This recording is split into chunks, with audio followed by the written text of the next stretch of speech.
আওয়ামী লীগ সরকার পতনের পর পুলিশের বিভিন্ন পদের কর্মকর্তাদের বরখাস্ত করা থেকে শুরু করে শীর্ষ পদে রদবদল করছে সরকার।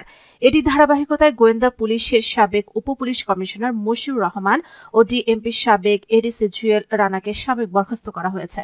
রোববার স্বরাষ্ট্র মন্ত্রণালয়ের জননিরাপত্তা বিভাগের পুলিশ এক শাখার সিনিয়র সচিব ডক্টর মোহাম্মদ আব্দুল মোমেনের সই করা পৃথক দুইটি প্রজ্ঞাপনে এ তথ্য জানানো হয়েছে।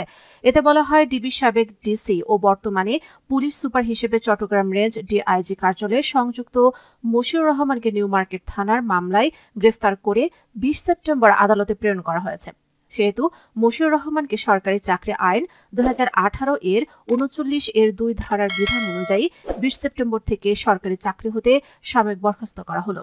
সাময়িক বরখাস্তকালীন তিনি সিলেট রেঞ্জ ডিআইজি কার্যালয়ে সংযুক্ত থাকবেন এবং বিধি অনুযায়ী খোরপোষণ ভাতা প্রাপ্য হবেন। জুয়েল রানার প্রজ্ঞাপনে বলা হয়, ডিএমপি ডিপ্লোম্যাটিক সিকিউরিটি বিভাগের এডিসি জুয়েল রানাকে নিউ মার্কেট থানার মামলার গ্রেফতার করে ১৮ অক্টোবর আদালতে পাঠানো হয়েছে। সেহেতু জুয়েল রানাকে সরকারি চাকরি আইন ২০১৮ এর ৩৯ এর ২ ধারা বিধান অনুযায়ী ১৮ অক্টোবর থেকে সরকারি চাকরি থেকে সাময়িক বরখাস্ত করা হলো। সাময়িক বরখাস্তকালীন জুয়েল রানাকে রাজশাহী রেঞ্জ ডিআইজি কার্যালয়ে সংযুক্ত থাকবেন এবং বিধি অনুযায়ী খোরপোষণ ভাতা প্রাপ্য হবেন। এর আগে বেশ কয়েকজন পুলিশ কর্মকর্তাকে বরখাস্ত করা হয়।